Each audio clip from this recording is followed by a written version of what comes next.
السلام علیکم ورحمۃ اللہ وبرکاتہ نحمدہ ونصلی علی رسولہ الکریم اما بعد۔ امید کرتے ہیں کہ آپ تمام سسٹرز خیر و عافیت سے ہوں گی اور ایمان کی بہترین حالت میں ہوں گی۔ اللہ رب العزت سے دعا ہے کہ اللہ رب العزت آپ کے لیے ہر معاملے میں آسانیاں پیدا کریں۔ امید ہے کہ آپ بہت ساری خیر سمیٹ رہی ہوں گی اور بہت فائدہ آپ لوگوں کو ہو رہا ہوگا۔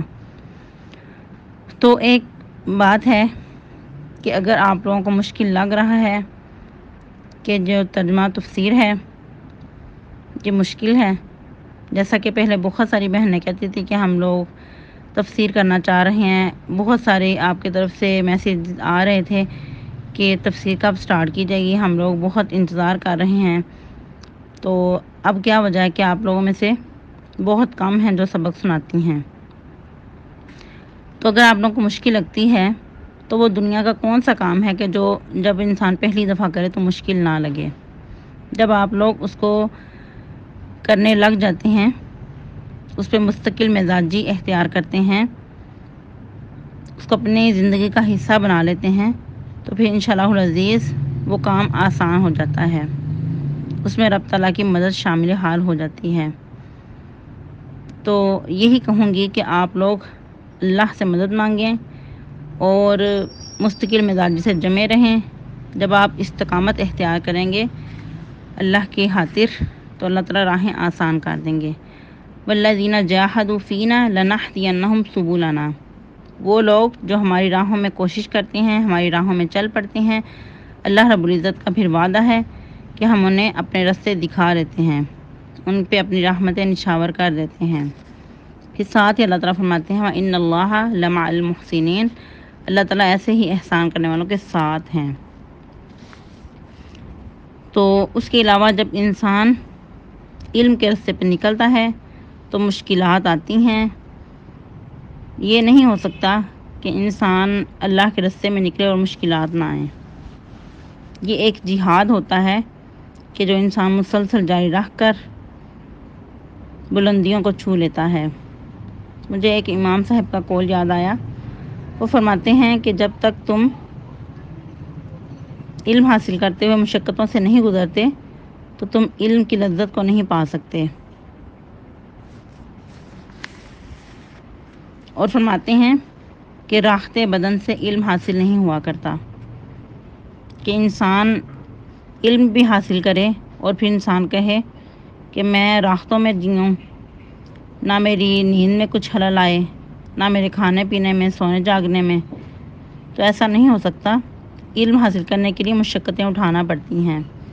اگر ہم اپنے سلف و صالحین کی زندگی کو دیکھیں تو انہوں نے علم کی خاطر بہت ساری مشکلات جھیلیں، بہت سارے ان کو مشکلات کا سامنا کرنا پڑا، یہاں تک کہ اپنا کھانا پینا بھی ان کو چھوڑنا پڑا۔ علم کے جب سفر میں نکلتے تھے تو اس طرح جیسے آج ہمارے ہاں جگہ جگہ پہ ریسٹورنٹ ہیں ویسے نہیں ہوا کرتے تھے، بلکہ بہت مشکلات کا سامنا تھا، جنگلات میں سفر کرنے پڑتے تھے اور بعض اوقات سواری بھی نہیں ہوا کرتی تھی، پیدل بھی بہت لمبے لمبے سفر کرنا پڑتے تھے، اور بعض اوقات درختوں کے پتے کھا کے گزارا کرنا پڑتا تھا جینے کی خاطر۔ اور پھر اللہ رب العزت نے جو رحمتوں کے دروازے کھول دیے اور جو ان کا نام روشن کیا، اور ان کا نام رہتی دنیا تک مومنین کے دلوں میں زندہ رہے گا۔ اگرچہ وہ چلے گئے ہیں، اپنی جو طبی موت ہے وہ فوت ہو چکے ہیں، لیکن مومنین کے دلوں میں آج بھی زندہ ہیں اور رہتی دنیا تک زندہ رہیں گے، قیامت تک ان لوگوں کے نام روشن رہیں گے۔ سبحان اللہ۔ اب دیکھیں امام بخاری ہی کو لے لیتے ہیں کہ وہ روشن ستارے تھے، ایسی روشنی انہوں نے عطا کی کہ جو آج بھی امت ان کی روشنی کو حاصل کر رہی ہے اور قیامت تک یہ روشنی مومنین کو ملتی رہے گی۔ تو کیا امام بخاری کے ہوتے ہوئے ان کے دور میں اور لوگ نہیں تھے؟ یقیناً تھے۔ جس طرح آج ایک زندگی کا سلسلہ ہے، کائنات چل رہی ہے، اسی طرح اس وقت بھی لوگ موجود تھے، لیکن انہی کا نام روشن کیوں رہ گیا؟ اپنی خاص قربانیوں کی وجہ سے۔ تو اسی طرح اگر ہم چاہتے ہیں کہ زندگی میں ہم کچھ کر لیں، کچھ حاصل کر لیں تو پھر ہمیں کچھ نہ کچھ اپنا آپ مارنا پڑے گا، اپنا آپ قربان کرنا پڑے گا۔ جس طرح مجھے ایک امام صاحب کا قول یاد آ گیا، کہتے ہیں کہ اگر تم قرآن کو 100% دو گے تو پھر قرآن تمہیں 1% دے گا۔ یہ قرآن مجید کے لیے خود کو تھکانا پڑتا ہے، خود کو قربان کرنا پڑتا ہے، اور پھر سب سے بڑھ کے کہ بعض اوقات انسان کا اپنا نفس ہی ساتھ نہیں دیتا، اور بعض اوقات لوگوں کی باتیں، لوگوں کے تانے، گھر والوں کی طرف سے مشکلات، تو یہ سب کچھ ساتھ لے کر چلنا پڑتا ہے علم کے راستے میں۔ تو اگر آپ لوگ اس راستے میں نکلے ہیں، اس راستے کو آپ نے اپنایا ہے، اللہ رب العزت نے آپ کو چنا ہے، اللہ رب العزت کی طرف سے آپ خاص بندوں میں شامل ہو چکے ہیں، تو پھر مشکلات کا رونا نہیں رونا، بلکہ استقامت کے ساتھ اس سفر میں گامزن رہنا ہے۔ مشکلات آئیں گی، جو مشکلات کے تھپیڑے ہیں وہ بھی ستائیں گے، کبھی ہمارا جو اندر کا نفس ہے وہ بھی ہمیں نہیں ٹکنے دے گا کہ بہت مشکل ہے، چھوڑ دیں، بس اب اتنا ہی کافی ہے، اس پہ ہی عمل کر لیں تو کافی ہے۔ تو سب کو ایک طرف رکھ کر اس سفر پہ گامزن رہنا ہے۔ وہ دیکھیں، آپ لوگوں کی سہولت کی وجہ سے ہی ایک آیہ مبارکہ ہم نے سلیکٹ کی ہے، زیادہ سبق ہوتا ہی نہیں۔ دیکھیں الرحمن الرحیم، ایک آیہ مبارکہ، وہ بھی چھوٹی سی بیچاری، اگرچہ اپنے اندر بہت میننگ فل، بہت زیادہ اس کے اندر طاقت ہے، لیکن بہت چھوٹی ہے۔ جیسے کہ آج کا سبق ہمارا مالک یوم الدین کا ہے، یہ بھی بہت تھوڑا سا ہے، چھوٹی سی آیہ مبارکہ ہے، اگرچہ بہت میننگ فل ہے، اپنے اندر بہت گہرائی رکھتی ہے۔ اگر ہم اس کی تفسیر مکمل کرنے لگے تو دنوں بیت جائیں، لیکن اس کی تفسیر پہ ہم عبور حاصل نہیں کر سکتے۔ تو بہت باتیں ہو گئی، امید ہے کہ آپ لوگوں کو ان باتوں سے فائدہ ہوگا۔ تو آگے چلتے ہیں، اپنے لیسن کی طرف آتے ہیں۔ ہم لوگ جیسا کہ کل الرحمن الرحیم کا ترجمہ تفسیر پڑھ چکے، بہت مختصر تفسیر سے ہم نے اس کی، تو آج انشاءاللہ العزیز مالک یوم الدین کی تفسیر دیکھیں گے، ترجمہ و تفسیر۔ تو الرحمن الرحیم کو ساتھ لے کر چلیں گے، مالک یوم الدین کی جب ترجمہ تفسیر کریں گے تو ساتھ ساتھ الرحمن الرحیم کو بھی لے کر چلیں گے۔ تو آئیے لیسن کی طرف آتے ہیں۔ رب اشرح لی صدری ویسر لی امری واحلل عقدۃ من لسانی یفقہوا قولی، اللہم بارک لنا فی اوقاتنا، اللہم فقہنا فی الدین، اللہم انی اسألک الہدی والتقی والعفاف والغنی، اللہم الہمنی رشدی واعذنی من شر نفسی، اعوذ باللہ من الشیطان الرجیم۔ مالک یوم الدین، یہ جو الدین کا ورڈ ہے یہ دانا یدین سے ہے، دانا یدین کا مصدر ہے۔ اس کا کیا معنی ہے؟ بدلہ دینا، جزا دینا۔ جیسا کہ الرحمن الرحیم کے بعد جزا کے دن کا مالک ہونے کی صفت بیان کی گئی ہے، اور اس کو ہم مالک یوم الدین پڑھ رہے ہیں، اور ایک روایت کے مطابق مالک یوم الدین بھی پڑھ سکتے ہیں، یعنی کہ میم کے اوپر جو کھڑا زبر ہے اس کو ہم سائلنٹ کر کے عام سادہ زبر بھی لگا سکتے ہیں، مالک یوم الدین، ٹھیک ہے، لیکن اس میں جھٹکا نہ ہو۔ مالکی بادشاہ ہے، مالک ہے، یوم دن، الدین جزا سزا کا۔ اس کو صرف جزا کا نہیں کہنا بلکہ جزا سزا کا، کیونکہ جب بھی کوئی کسی کو بدلہ دیا جاتا ہے، کسی کو اجرت دی جاتی ہے، اگر وہ غلط کرتا ہے تو اس کو اس پہ سزا بھی دی جاتی ہے۔ جیسا کہ قیامت کے دن کا یہ بادشاہ، اصل میں جو اس کا یعنی کہ مفہوم ہے، قیامت کے دن کا بادشاہ ہے۔ اب دیکھیں قیامت کے دن، روز جزا کا دن اور بدلے کے دن کا بادشاہ، اور جس طرح ایک اور مقام پہ قرآن مجید میں ہی آتا ہے کہ ہار جیت کا دن، تو ہار جیت کے دن کا بادشاہ بھی ہو سکتا ہے۔ یوم التغابن، ہار جیت کا دن، تو ظاہری بات ہے جو ایک بادشاہ ہے جس کے ہاتھ میں مکمل اختیار ہے، وہ بدلہ دے گا تو اس میں جزا اچھی بھی دے گا اور سزا بھی دے گا، جس طرح کہ اللہ رب العزت نے جنت بھی بنائی ہے اور جہنم بھی بنائی ہے، اچھے کام کرنے والوں کے لیے جنت اور برے کام کرنے والوں کے لیے جہنم۔ استغفر اللہ۔ تو اس لیے اس کو جزا سزا کے دن کا بادشاہ پڑھیں گے۔ مالکی یوم الدین بادشاہ ہے قیامت کے دن کا، بدلے کے دن کا، جزا سزا کے دن کا بادشاہ۔ جس طرح قرآن مجید کے اور بھی مقامات سے پتہ چلتا ہے کہ اللہ رب العزت ہی اس دن کا بادشاہ ہے، جس طرح کہ سورہ انفطار آیت نمبر غالباً 19 میں آتا ہے، یوم لا تملک نفس لنفس شیئا والامر یومئذ للہ۔ اس دن کوئی نفس کسی نفس کے کچھ اختیار نہیں رکھے گا اور حکم سب کا سب اس دن اللہ ہی کے لیے ہوگا۔ پھر سورہ مومن آیت نمبر 16 میں، لمن الملک اليوم للہ الواحد القہار، اس دن بادشاہت کس کے لیے ہوگی؟ پھر اللہ رب العزت خود ہی فرمائیں گے اللہ واحد اور قہار کے لیے۔ اور اس میں ایک حدیث بھی آتی ہے کہ اللہ رب العزت قیامت کے دن زمین کو اپنی ایک مٹھی میں لے لیں گے، اور طویل حدیث ہے، مختصر بتاتی ہوں کہ اس وقت اللہ تعالیٰ للکار کر کہیں گے لمن الملک اليوم، آج کے دن بادشاہت کس کی ہے؟ اور اس وقت پھر کوئی بول نہیں سکے گا، کوئی یہ زبانیں نہیں کھول سکے گا۔ جو آج بہت بڑے بڑے بنے پھرتے ہیں، بہت بڑے بڑے ظلم کرتے ہیں، انسانیت ظلم کی چکی میں پس رہی ہے، تو اس وقت یہ نظریں جھکائے، سر جھکائے شرمندے اور ندامت کے آنسو لیے اللہ رب العزت کے سامنے کھڑے ہوں گے۔ اس وقت ایک لفظ بھی نہیں بول سکیں گے اور آوازیں بھی جھکیں اور نگاہیں بھی جھکیں۔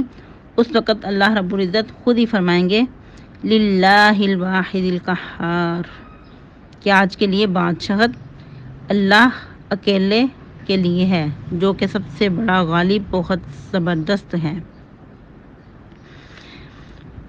تو اگر دیکھا جائے کہ اللہ رب العزت قیامت کے دن کے بادشاہ ہیں، مالک ہیں، اللہ رب العزت نے جزا سزا کا جو اختیار ہے اپنے ہاتھ میں لیا ہے، یہ بھی اللہ رب العزت کا بہت بڑا ہم پہ فضل و کرم ہے کہ اللہ رب العزت الرحمن الرحیم ہیں۔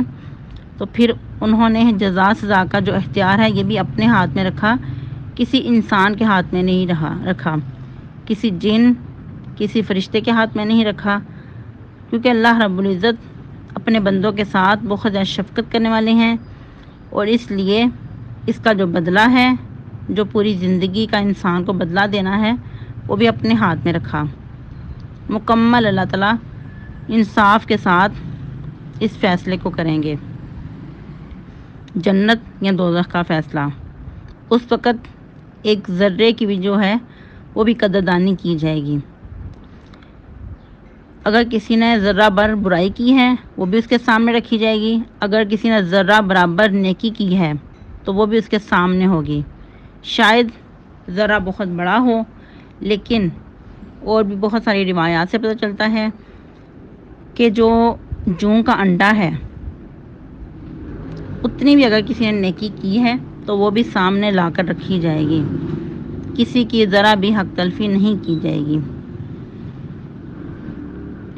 یہاں تک کہ اگر کھجور کی کٹلی کے اوپر جو چھلکا ہوتا ہے بہت باریک، اگر اتنی بھی کسی نے نیکی کی ہے، کوئی اتنا بھی عمل کیا ہے، وہ بھی اس کے سامنے رکھا جائے گا، اتنا بھی ترازو میں تولا جائے گا۔ جو جوں کا انڈا ہے، ہم لوگ اگر اس کو دیکھیں، آپ سب نے اس کو دیکھا ہوگا، آپ سب کو اندازہ ہوگا کہ وہ کتنا ہوتا ہے، تو اتنی بھی اگر کسی کی عمل ہے، کسی کی نیکی ہے، تو اس کو بھی ترازو میں رکھ کر تولا جائے گا، تاکہ سب کے برابر، سب کے درمیان انصاف کے ساتھ فیصلہ کیا جائے۔ تو یہ اللہ رب العزت کا کمال ہم پہ شفقت ہے، کمال کا فضل و کرم ہے کہ اللہ رب العزت نے یہ جزا سزا کا جو فیصلہ ہے یہ بھی اپنے ہاتھ میں رکھا ہے، ورنہ اگر اللہ رب العزت کسی انسان کو یہ فیصلہ دے دیتے تو پھر انسان ہمارے حق میں کیا فیصلہ کرتے. یہاں تک کہ اگر ہم آپ لوگوں کا ٹیسٹ لیتے ہیں، آپ لوگوں کو مارکنگ دیتے ہیں، تو ہم لوگ ظاہر پہ فیصلہ کرتے ہیں. انسان کے اندر جو انصاف کرنے کی حد ہے وہ ایک لمٹ تک ہے.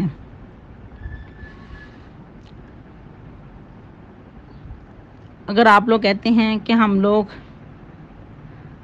ریگولر پڑھنا چاہتے تھے لیکن ہماری بہت ساری مجبوریاں تھیں، ہم لوگوں نے اگر چھٹی کی تو کسی وجہ سے کی، یا جس دن ٹیسٹ دیا ہماری بہت پریشانی میں تھے، طبیعت کا مسئلہ تھا، اس لیے اچھا ٹیسٹ نہیں ہوا، اچھے نمبر نہیں لے سکے، تو ہم لوگوں نے تو آپ کے نمبر کاٹ لینے ہیں. ہم لوگوں نے ظاہر پہ معاملہ کرنا ہے. لیکن اللہ رب العزت اپنے بندوں پہ بہت ہی زیادہ شفقت کرنے والے ہیں. تو اللہ رب العزت انسان کی نیت، اس کی نیچر، اس کی طبیعت، ہر ایک چیز کو دیکھتے ہوئے اس کے ساتھ معاملہ کریں گے. سب کو ایک لاٹھی سے نہیں آنکا جائے گا، بلکہ سب کی نیتوں کو چیک کرتے ہوئے، ہر طرح سے کرتے ہوئے پھر ان کو نمبر دیے جائیں گے، ان کے ساتھ معاملات کیے جائیں گے. یہ اللہ تعالیٰ کی کمال شفقت سے رحمت ہے.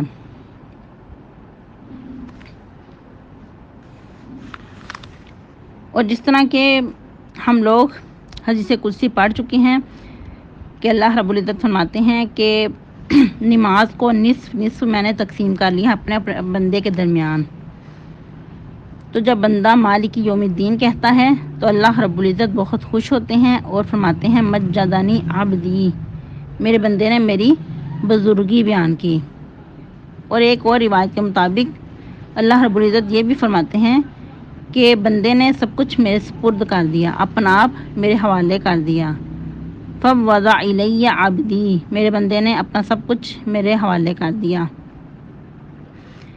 تو اس حدیث کو سامنے رکھتے ہوئے ہم جب نماز پڑھتے ہیں تو ہم اس کو عملی ثبوت پیش کریں، ہم اس کا عملی نمونہ پیش کریں کہ ہم واقعی اپنے آپ کو اللہ کے سپرد کرتے ہیں. لیکن اس وقت تو افسوس کہ ادھر نماز شروع کرتے ہیں، ادھر بہت سارے کام ہمیں یاد آ جاتے ہیں، یہ بھی کرنا ہے، یہ بھی کرنا ہے، بس فٹافٹ سر سے نماز اتاری اور اپنے کاموں میں مگن ہو گئے. پھر گویا کہ اللہ رب العزت بھی اپنے جو دنیا کے تمہارے معاملات ہیں وہ تمہیں ان کے سپرد کر دیتے ہیں کہ جاؤ پھر تم بھی دنیا کے کاموں میں مگن ہو جاؤ.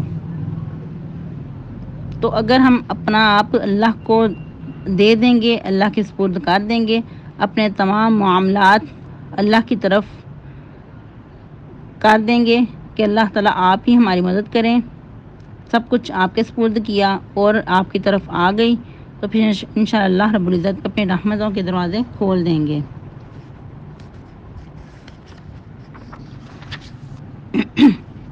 امید ہے کہ آج کے لیسن سے بھی آپ کو بہت فائدہ ہوگا. کل کے لیسن سے بھی آپ کو بہت فائدہ ہوا ہوگا اور آج کے لیسن سے بھی انشاءاللہ بہت فائدہ ہوگا.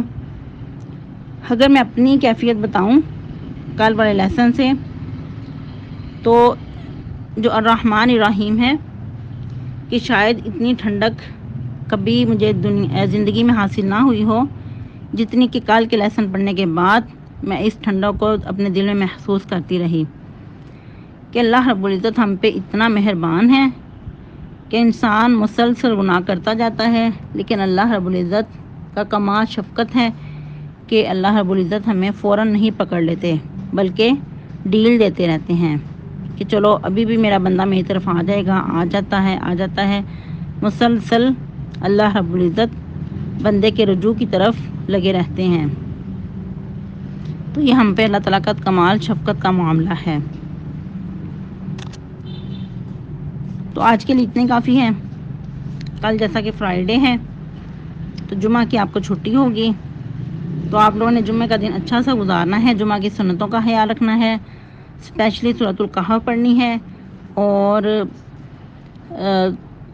درود شریف کی کثرت کرنی ہے اور صدقہ خیرات. عموماً ہم لوگ جمعہ کی تمام سنتیں پوری کرنے کی کوشش کرتے ہیں، سورۃ الکہف بھی پڑھ لیتے ہیں، درود شریف بھی پڑھ لیتے ہیں، لیکن جو صدقہ خیرات ہے اس میں ہم سست ہو جاتے ہیں.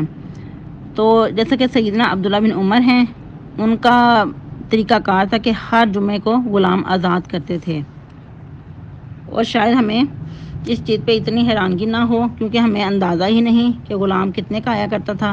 یوں کہنے کہ جیسے آج ہمارے دور میں بہت مہنگی اور نیو ماڈل کی گاڑی ہو، اس طرح ان کے ہاں غلام ہوا کرتے تھے، اور غلاموں کی بھی بہت ان کے نزدیک قدر تھی، ان کے نزدیک بہت اہمیت تھی، تو ہر جمعے کو غلام آزاد کیا کرتے تھے۔